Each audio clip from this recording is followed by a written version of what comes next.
ನಮಸ್ತೆ ಸ್ನೇಹಿತರೆ, ನಾನು ನಿಮ್ಮ ಗೆಳತಿ ಜ್ಞಾನ ಜೊತೆ SK welcome to my channel. ಇವತ್ತು ನಾನು ಏನಪ್ಪ ಅಂದರೆ ಉಪ್ಪಿಟ್ಟು ಮಾಡೋದು ತೋರಿಸ್ತಾ ಇದ್ದೀನಿ. ಉಪ್ಪಿಟ್ಟೇನು ನಮಗೆ ಬರಲ್ವಾ ಅಂದ್ಕೊಳ್ತೀರಾ?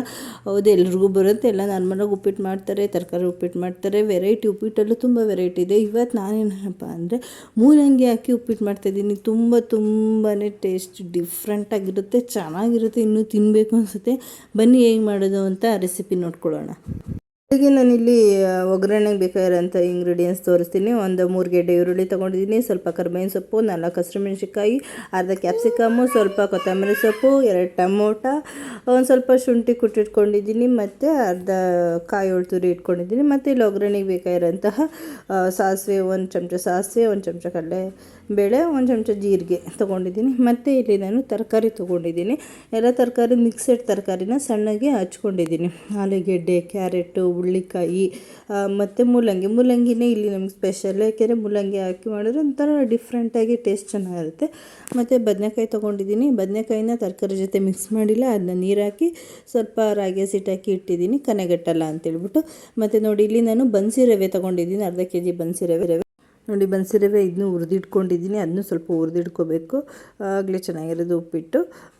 ಮತ್ತು ನೋಡಿ, ಇವಾಗ ಒಗ್ಗರಣೆ ಮಾಡಿ ತೋರಿಸ್ತಿದ್ದೀನಿ. ನಾನಿಲ್ಲಿ ಉಪ್ಪಿಟ್ಟಿಗೆ ಸ್ವಲ್ಪ ಎಣ್ಣೆ ಜಾಸ್ತಿ ಹಾಕ್ಕೋಬೇಕು, ಇಲ್ಲಾಂದರೆ ಅಂಟು ಮುದ್ದೆ ಹಂಗಾಗುತ್ತೆ. ಇಲ್ಲಿ ಒಂದು 3 ಚಮಚ ಎಣ್ಣೆ ಹಾಕ್ಕೊಂಡಿದ್ದೀನಿ, 1 ಚಮಚ ಸಾಸಿವೆ ಹಾಕ್ತಾಯಿದ್ದೀನಿ, ಮತ್ತು 2 ಚಮಚ ಕಡಲೆಬೇಳೆ ಹಾಕ್ಕೊತೀನಿ. ಕಡಲೆಬೇಳೆ ಸ್ವಲ್ಪ ಗೋಲ್ಡನ್ ಫ್ರೈ ಮಾಡ್ಕೋಬೇಕು, ಕಡಲೆಬೇಳೆ ಬೇಯ್ತಿದ್ದಂಗೆ. ಮತ್ತು ಹಿಂದೆಗೇ 1 ಚಮಚ ಜೀರಿಗೆ ಹಾಕ್ಕೊತಾ ಇದ್ದೀನಿ. ಜೀರಿಗೆ ಹಾಕಿದಷ್ಟು ಚೆನ್ನಾಗಿರುತ್ತೆ, ರುಚಿ ಇರುತ್ತೆ. 1 ಚಮಚ ಹಾಕ್ಕೊಳ್ಳಿ, 1.5 ಚಮಚ ಹಾಕ್ಕೊಳ್ಳಿ, ಚೆನ್ನಾಗಿರುತ್ತೆ ಜೀರಿಗೆ. ಮತ್ತು ನಾನಿಲ್ಲಿ ಕುಟ್ಟಿಟ್ಕೊಂಡಿರೋಂಥ ಶುಂಠಿನೂ ಹಾಕ್ಕೊಳ್ತಾ ಇದ್ದೀನಿ. ಮತ್ತು ಹಿಂದೆಗೆ ಹಸಿಮೆಣಸಿನ್ಕಾಯಿ, ಕರಿಬೇವಿನ ಸೊಪ್ಪು ಎರಡನ್ನೂ ಹಾಕ್ಕೊಂಡು ಎಣ್ಣೆಲೆ ಹಂಗೆ ಫ್ರೈ ಮಾಡ್ಕೊತೀನಿ. ನಾನಿಲ್ಲಿ ಶುಂಠಿನೂ ತೊಗೊಂಡಿದ್ದೀನಿ. ಶುಂಠಿನೂ ಹಾಕಿದ್ರೆ ಉಪ್ಪಿಟ್ಟಿಗೆ ಚೆನ್ನಾಗಿರುತ್ತೆ. ಸ್ವಲ್ಪ ಹಾಕಿ, ತೀರ ಜಾಸ್ತಿನೂ ಬೇಡ, ಅದನ್ನು ಸ್ವಲ್ಪ ಚೆನ್ನಾಗಿ ಕುಟ್ಕೊಂಡು ಹಾಕಿ. ಇವಾಗ ಬಾಯಿಗೆ ಸಿಗೋಲ್ಲ, ತುಂಬ ಫ್ಲೇವರ್ ತುಂಬ ಚೆನ್ನಾಗಿರುತ್ತೆ. ಇವಾಗ ನೋಡಿ, ಅದು ಬಾಡಿದೆ. ಮತ್ತು ಇವಾಗ ಹಿಂದೆಗೆ ಈರುಳ್ಳಿ ಹಾಕ್ಕೊಳ್ತಾ ಇದ್ದೀನಿ.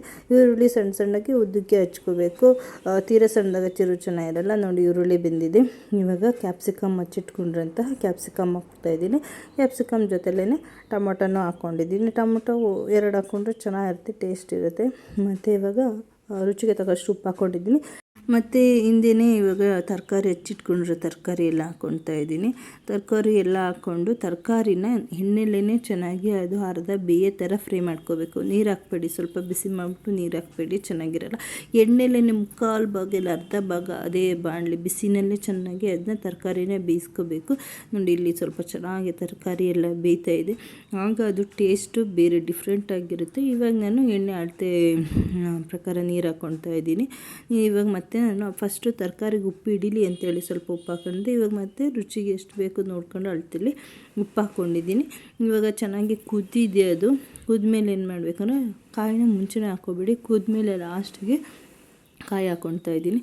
ಕಾಯಿ ಹಾಕ್ಕೊಂಡ್ಮೇಲೆ ಇವಾಗ ನೀರು ಜೊತೆ ಚೆನ್ನಾಗಿ ತರಕಾರಿ ಎಲ್ಲ ಬೆಂದಿದೆ, ರೆಡಿಯಾಗಿದೆ.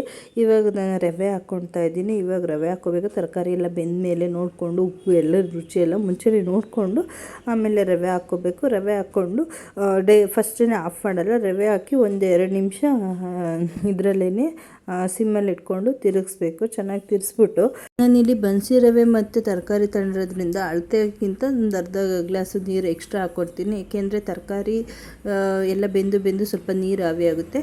ಇವಾಗ ಅದೆಲ್ಲ ರೆಡಿ ಆದಮೇಲೆ ನೋಡಿ, ಎಲ್ಲ ರೆಡಿಯಾಗಿದೆ. ಕೊನೆಗೆ ಕೊತ್ತಂಬರಿ ಸೊಪ್ಪು ಉದುರಿಸ್ತಾ ಇದ್ದೀನಿ. ಕೊತ್ತಂಬರಿ ಸೊಪ್ಪು ಉದುರಿಸಿ ಒಂದು ತಟ್ಟೆ ಮುಚ್ಚಿ ಒಂದು 5 ನಿಮಿಷ ಬಿಟ್ಟರೆ ಉಪ್ಪಿಟ್ಟು ಚೆನ್ನಾಗಿ ರೆಡಿಯಾಗುತ್ತೆ. ಉದುರುಗಿರುತ್ತೆ, ಏಕೆಂದರೆ ಇದು ಅಂಟು ಮುದ್ದೆ ಥರ ಆಗಿರಲ್ಲ, ತುಂಬ ಚೆನ್ನಾಗಿರುತ್ತೆ. ನೋಡಿ, ಇವಾಗ ರೆಡಿಯಾಗಿದೆ, ಸೂಪರಾಗಿರುತ್ತೆ.